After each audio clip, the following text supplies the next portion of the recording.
President Biden brushing off threats from the Senate's top Republican to oppose his infrastructure plan. Listen. If the Republicans argue that we don't need infrastructure, it need not, they've been talking about the need for it for years now. If the Republicans decide that we need it, but they're not going to pay for it, I think the Republicans' voters are going to have a lot to say about whether we get a lot of this done.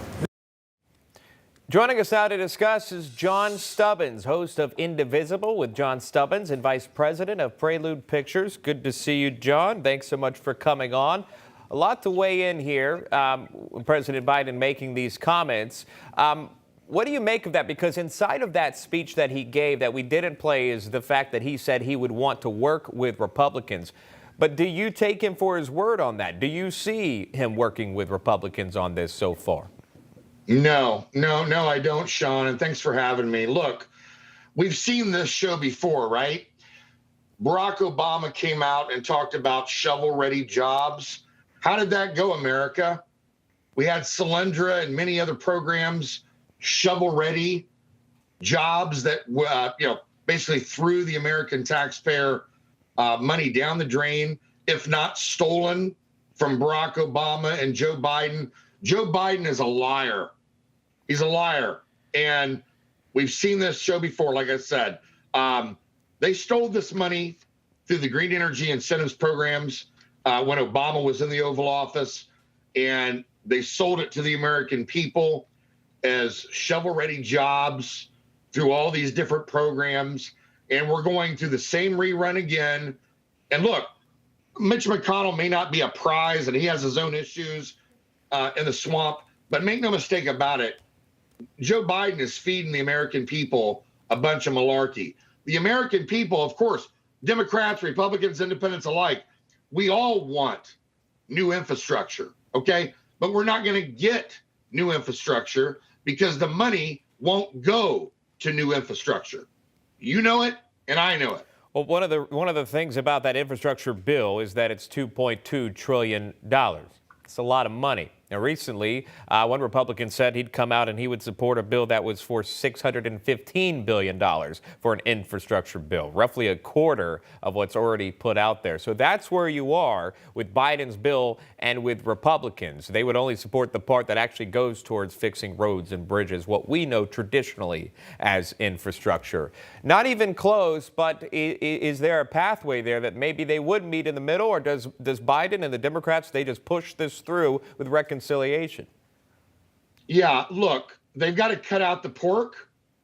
They've got to actually use the American taxpayer funds that they're taking and put it towards infrastructure. I mean, where's our common sense here? This is part of the problem with the swamp, okay? Do what you say you're going to do. Don't feed us a line of nonsense and lies. And that's what's coming out of the Obama and Biden Oval Office. It's nonsense. Well, okay. Secretary of Transportation Pete Buttigieg is pushing the president's massive infrastructure bill package over the weekend. And you need bipartisan support, at least you think you do. But he said he believes Republican support is possible. Here's that. We can look at any number of ideas. We know that this is entering a legislative process where we're going to be hearing from both sides of the aisle, and I think you'll find the president's got a very open mind. But time is of the essence, so we'll look at these ideas on how to pay for it. We'll look at ideas on where the investments ought to be, too. But the president is hoping for major progress from Congress before Memorial Day. Senate Minority Leader Mitch McConnell already saying he plans to fight, quote, every step of the way. Why do you think, though, Buttigieg thinks McConnell or other Republicans would even side with Democrats? And also, what Buttigieg pointed out is finding the money to fund this $2 trillion package. Yeah, good luck, Pete. I don't trust anything that comes out of Pete Buttigieg's mouth. He was the mayor of South Bend, Indiana, right? Didn't go so well there. I don't trust Pete Buttigieg, number one. Number two, if you resist this bill, okay, and the pork that's in it and the money that they're going to steal from you, the American taxpayer, then they're going to call you a racist and they're going to invoke Jim Crow, because they invoke Jim Crow with every single thing that they do or say.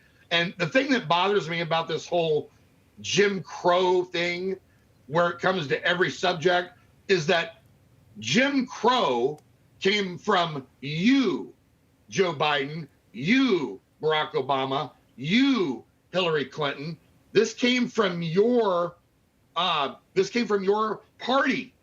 You're the one that has a mentor by the name of Robert Byrd, you and Hillary, Joe, that is the before he died, he was the Grand Wizard of the KKK. So stop lecturing us about Jim Crow, because you're the party of Jim Crow. In reference to the Georgia election reform that we've seen there, that's where you've heard those comments before. I appreciate that. Thanks for coming on. John Stubbins joining us live. John, thanks for coming on this Monday. We appreciate it. Take care.